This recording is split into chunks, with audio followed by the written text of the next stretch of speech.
So how do you actually know if a rental property is a good deal? Not what Zillow says, not what real estate agents say, not what the seller says. How do you know? Because here's what I've learned after years as both a real estate appraiser and investor. Most people don't lose money because they buy in bad neighborhoods. They don't lose money because interest rates are too high. They lose money because they never learn how to recognize value. And that's a completely different skill. In fact, I've seen beautiful houses become terrible investments and ugly houses become incredible wealth builders. The difference isn't the house, it's how you evaluate it. Today I'm going to show you the exact mindset shift that completely changes how you look at rental properties. Because once you understand this, you'll never scroll Zillow the same way again. I've got a story for you. I remember years ago looking at two rental properties. One looked perfect. It had fresh paint, had beautiful landscaping, updated kitchen, granite countertops. The kind of property everyone walking through would say, wow,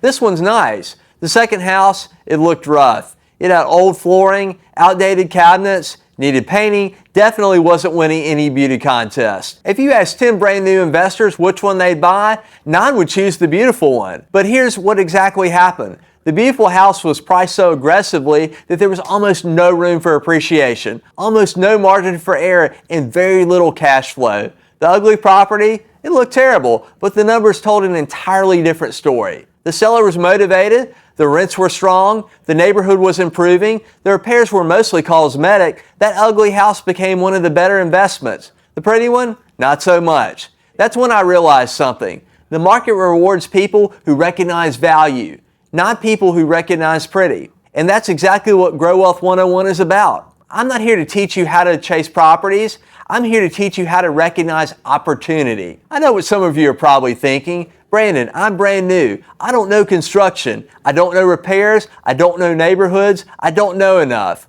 Well, good, because neither did every experienced investor when they bought their first property. Nobody starts by knowing everything. The problem isn't lack of knowledge. The problem is most beginners don't know what exactly matters. They think they need to memorize formulas such as cap rates, internal rates of return, 72 different spreadsheets. Those things absolutely have their place. But if you're looking at your first rental, those aren't the first questions you should be asking. Instead, start asking these questions. Question 1, could this property realistically rent for what I think it can?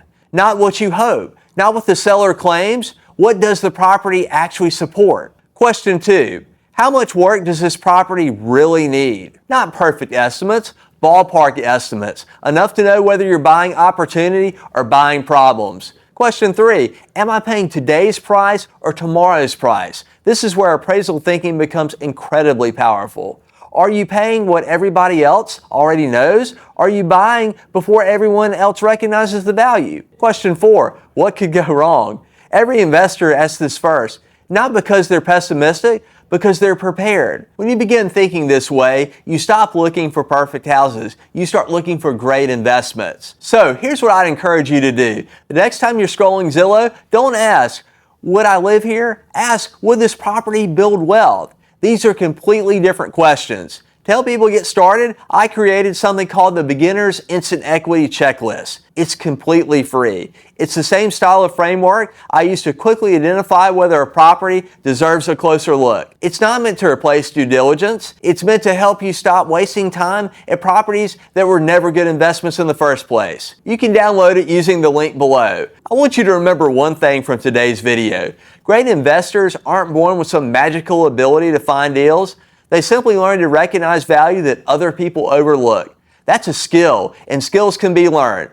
That's exactly why I created Grow Wealth 101, because I believe everyday professionals, teachers, nurses, engineers, business owners, people working full-time jobs should have the same opportunity to build wealth through real estate as anyone else. You don't need to become an appraiser. You don't need to become a contractor. You simply need a better way to evaluate opportunities. That's what we're building together. I hope you found this video helpful. I'd love to invite you to join our completely free Grow Wealth 101 community. Inside, we're building a group of people who are all learning to recognize great investment opportunities together.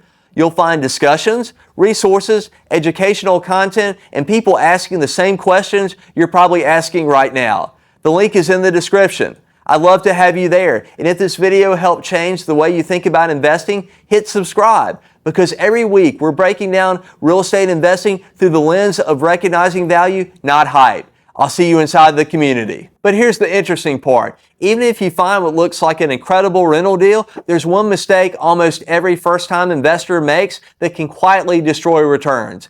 It has nothing to do with the purchase price. It has nothing to do with interest rates. It has nothing to do with choosing the wrong neighborhood. In the next video, I'm going to show you the 3 numbers I look at before I even consider buying a rental home, and why those 3 numbers can tell you more about the deal than hours of scrolling through listings. Once you know them, you'll start eliminating bad deals in minutes instead of days. I'll see you in the next video.